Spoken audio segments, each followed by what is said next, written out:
Voilà, donc maintenant on va voir un peu comment on peut faire des analyses assez classiques. Donc pour les analyses de phylogénie, par exemple, aligner des séquences, générer un arbre phylogénétique, par exemple. Donc on va regarder aussi des exemples un peu donc de bactéries, d'entérobactéries, comment on peut rechercher des gènes de résistance, des gènes liés aux plasmides, etc. On va voir aussi comment on peut étudier des gènes liés à des gènes de résistance dans des séquences de souches de tuberculose. D'accord? Donc on commence avec un exemple assez simple. Donc là on va dans les données partagées. Dans les données partagées, on va récupérer donc un fichier de séquence. Donc dans les Sequence Alignment Phylogeny, d'accord, on a un fichier qui s'appelle séquence.fasta qu'on va exporter à notre historique en tant que dataset, en tant que set de données. On va donc le mettre dans notre historique phylogénie, voilà, pour faire un test. Donc là, ça y est, donc notre historique contient maintenant, si on regarde bien, notre historique contient donc le fichier séquence.fasta. D'accord? Et là, on pourra utiliser par exemple un outil d'alignement de séquences comme MAFT. Donc il y en a plusieurs, hein, mais MAFT est un de ces outils, voilà, qui est assez bien réputé, mais les autres aussi sont bien, d'accord? Donc on va utiliser MAFT. Donc avec les options par défaut, avec nos fichiers de séquence.fasta qui sont pas alignés pour l'instant, MAFT va détecter automatiquement s'il s'agit d'acides aminés ou de séquences nucléotidiques. D'accord? On peut garder les options par défaut et la sortie sera en FASTA, donc un multifasta avec des séquences alignées. Donc j'exécute. Donc c'est assez rapide. Voilà, généralement c'est assez rapide, donc on va avoir des résultats normalement, voilà, assez vite. Donc là on a des résultats déjà, donc il n'y avait pas beaucoup de séquences aussi, on n'a que 7 séquences.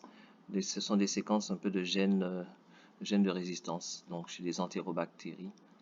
Donc à partir de ces 7 séquences, on peut visualiser, hein, simplement comme ceci, ou bien lorsqu'on clique sur la petite case et qu'on regarde avec le petit logo Visualize this data, on peut aussi visualiser le fichier de séquence d'alignement multiple, le MSA Viewer, donc qui permet aussi de voir voilà, les différentes séquences de manière un peu plus joyeuse, voilà, plus colorée. Voilà, donc on a pas mal de séquences, pas mal de façons de représenter les séquences. Une fois qu'on a fait cela, donc on a notre fichier d'alignement. On pourra aussi donc faire une phylogénie assez classique. On va utiliser l'outil FastTree qui est assez rapide, mais il y a d'autres outils possibles hein, pour réaliser une phylogénie, donc à partir du fichier FASTA d'alignement de séquences. D'accord, donc on va nous utiliser FastTree. Donc là, à partir de l'alignement généré par MAFT, on va donc sélectionner, bien sûr, que ce sont des nucléotides. D'accord, donc on aligne des nucléotides. Et là, on va lancer donc avec les options par défaut. Donc pareil, on aura donc des résultats assez rapidement parce qu'on n'a pas beaucoup de séquences. Hein. Pour cet exemple, on n'a pris que 7 séquences. 7 séquences au total. Donc on a un fichier Newick qui est apparu là. Mais aussi, on peut voir que lorsqu'on clique sur la case verte et qu'on regarde avec l'option Visualize this data, on peut aussi exporter. On peut exporter notre fichier par exemple pour avoir d'autres détails. Mais si on fait Visualize this data, on aura la possibilité de regarder un peu notre arbre de manière plus visuelle, hein, enfin, par exemple phylogenetic tree, là on a vraiment donc l'arbre vraiment réalisé quoi, qui nous montre un peu les distances, un peu, on peut mettre aussi, on peut choisir la forme, choisir le sens, hierarchical, radial, on peut sélectionner quelques options, d'accord, ou bien la forme un peu classique. On peut aussi enregistrer l'image. On enregistre l'image, par exemple, phylogénie. Phylogénie 2, par exemple, parce que j'en avais déjà fait une. Et là, j'enregistre au format PNG. Il y a d'autres outils donc, qui permettent de visualiser aussi les arbres, on verra par la suite, hein. Il y a d'autres sites web notamment comme iToll qui est très bien aussi pour annoter des arbres phylogénétiques. On verra cela à un autre moment.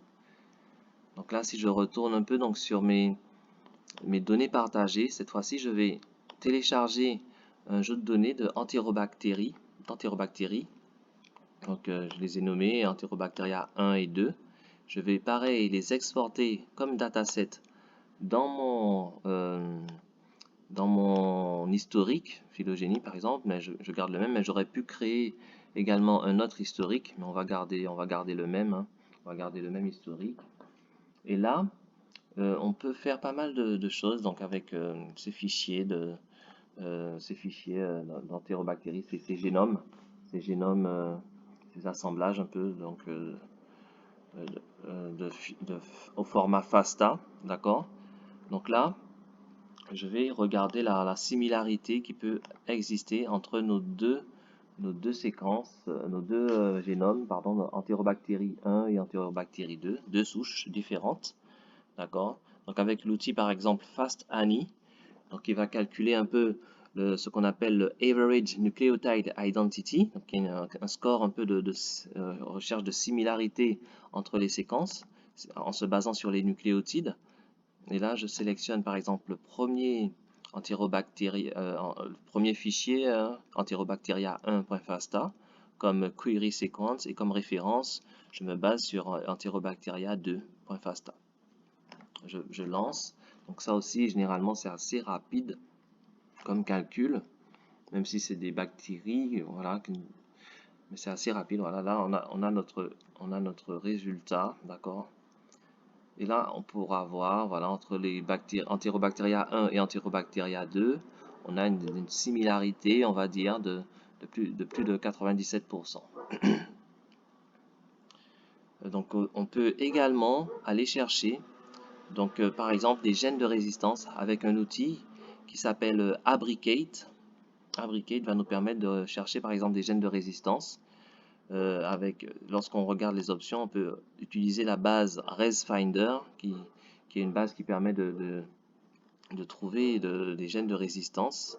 Mais il y a aussi, vous pourrez voir qu'il y a d'autres bases de données, d'autres possibilités dans les options.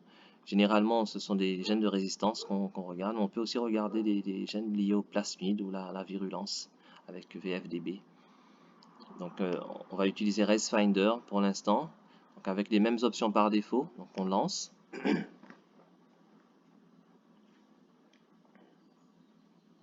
Généralement, ça va assez vite également. Ça va assez vite, ce traitement.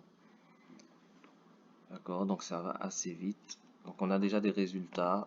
Donc, on a des résultats de gènes de résistance. D'accord, on a par exemple BLA-CTX M15. D'accord, on a le pourcentage d'identité, pourcentage de couverture, coverage, et on a d'autres informations sur la résistance. Et voilà, on a par exemple ces résultats qui sont assez corrects, qui sont assez bien représentatifs de la souche qu'on a étudiée là. Donc pareil, on peut également regarder rapidement avec le même outil, Abricate, on va regarder les gènes liés au plasmide. Donc on va lancer donc en sélectionnant Plasmid Finder, cette fois-ci comme base de données. On va exécuter Abricate. Généralement ça va aussi vite, ça va également vite. Donc là on a déjà des résultats, voilà. Donc on a nos résultats avec les différentes INC F1B, INC HI2, etc. Avec les pourcentages d'identité, de couverture. Donc on a pas mal de possibilités. Voilà. Et pour revenir un peu sur la phylogénie qu'on a fait tout à l'heure, on aurait pu faire tout cela, tout ce qu'on a vu là avec MAFT et FASTRI. On peut le faire dans un workflow par exemple. Donc là j'avais déjà fait un tout petit workflow, un simple phylogeny qui est, si on fait edit, on voit que c'est un workflow assez simple, hein. Juste notre fichier d'entrée et la brique MAFT, voilà, qui aligne les séquences, et ensuite on fait passer l'alignement dans l'outil FASTRI. D'accord? Donc lorsqu'on fait appel donc à à ce workflow, on va simplement donc lui donner par exemple le fichier de séquence de départ, le fichier séquence.fasta qu'on a vu tout à l'heure, et on fait run workflow et on aura ce qu'on a eu tout à l'heure. Voilà, assez simplement. Donc le fichier d'alignement d'une part, ensuite le fichier NewWeek correspondant à l'arbre phylogénétique. Ok, donc c'est super.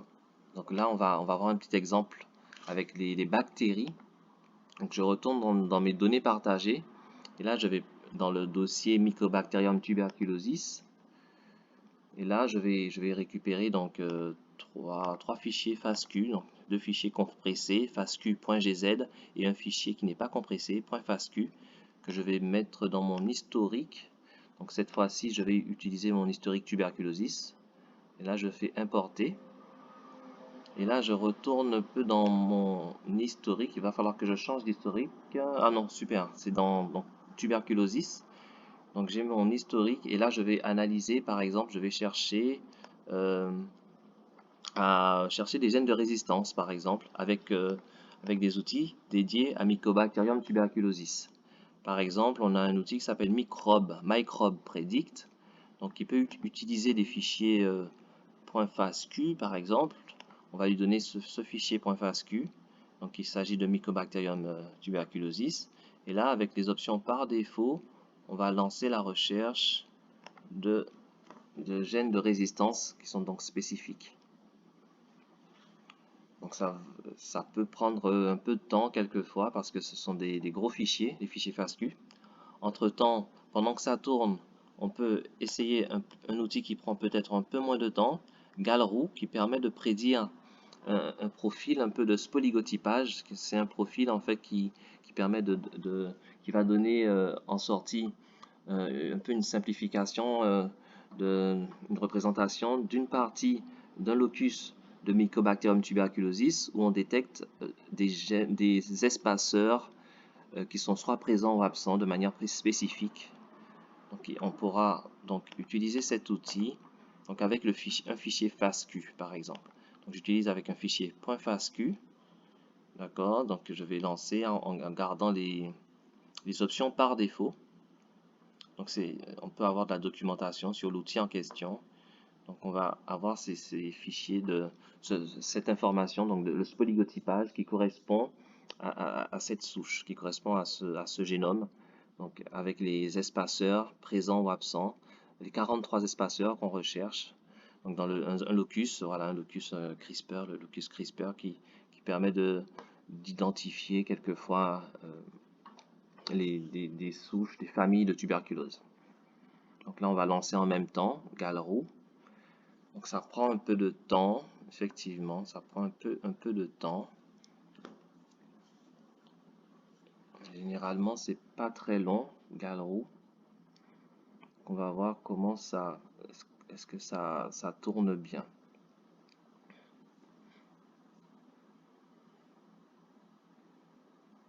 Voilà, donc on a notre résultat de Galroux. Donc on a bien, voilà, nos 43 espaceurs représentés par un code binaire de présence ou d'absence. Donc 1 pour la présence d'un espaceur et 0 l'absence d'un espaceur et qui donne voilà, ce code de spoligotypage pour voilà, la souche étudiée. Pareil, donc notre outil microbe est terminé.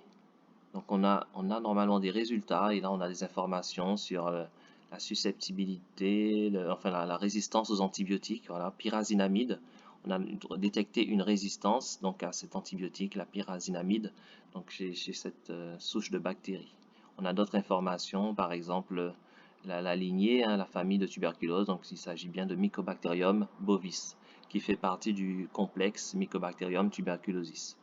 On a on a d'autres informations également.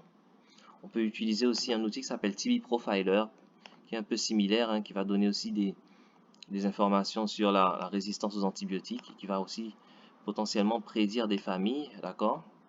Donc on peut utiliser cela avec nos deux fichiers compressés FASTQ.gz. On peut garder aussi l'option donc Illumina et on va lancer. Donc ça peut prendre un peu de temps celui-ci, mais généralement donc les résultats sont assez rapides. enfin sont assez lisibles, on va dire. Pendant que ça tourne, on va lancer en parallèle, donc on va retourner sur notre historique. On va retourner sur notre historique lorsqu'on parlait des plasmides tout à l'heure, donc on avait l'historique phylogénie. On va faire un switch, comme ça on retourne sur notre historique phylogénie. Et là on pourra par exemple lancer donc sur nos entérobactéries, voilà, 1 et 2, nos entérobactéries 1 et 2. On pourra par exemple lancer une recherche par exemple de reconstruction de plasmides avec l'outil MOB. C'est une suite d'outils qui permet notamment de détecter des plasmides, donc de reconstruire la séquence plasmidique. Donc avec les données de Contig, avec les Contig FASTA, on pourra récupérer ces informations. Donc là, je vais donc dans Plasmid Analysis, et là avec l'outil Mob Recon, on pourra faire cela. On peut utiliser aussi Mob Typer qui permet aussi d'avoir le type de plasmide qu'on a. D'accord, donc là on va juste reconstruire un peu, extraire les séquences plasmidiques avec Mob Recon. Donc on utilise par exemple la souche Enterobacteria 1, on garde les options par défaut. Donc, voilà. Vous pouvez avoir plus de détails sur l'outil en suivant ces informations qui sont notées ici. Et là, on va lancer comme ceci. Donc là, c'est parti. Donc avec notre fichier de séquence, on aura donc des résultats normalement assez... ça peut prendre un peu de temps. Voilà, ça peut prendre un peu de temps, mais généralement, ce n'est pas très très long. N'hésitez pas si vous avez des questions. Donc il y a pas mal d'outils, pas mal de possibilités, voilà, d'analyser des séquences, d'extraire des gènes, voilà, de pas mal de visualiser. Voilà, on a aussi la suite d'outils BLAST, les outils du NCBI BLAST Plus, qui permettent de blaster des protéines, des séquences nucléotidiques, etc. Et si on a une base de données aussi de séquences, on peut aussi utiliser pour comparer nos séquences avec un jeu de données. Donc il y a pas mal de possibilités.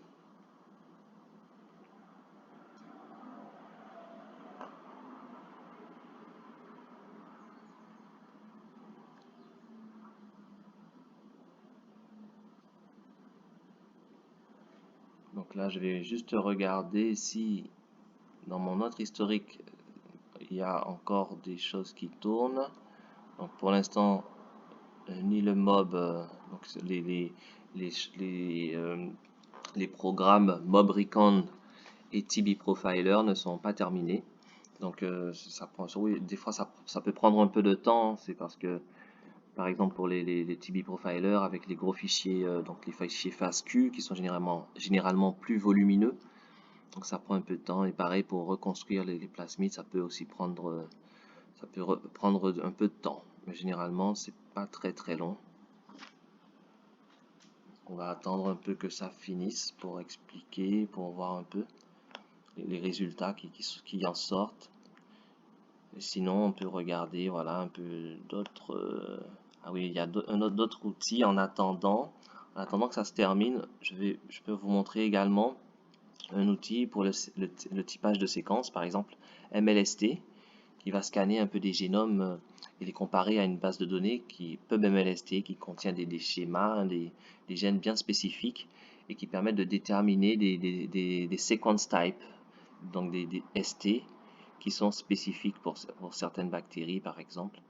Et là on va essayer avec la première, avec Enterobacteria 1, la première entérobactérie, voilà, nommée Enterobacteria 1.FASTA.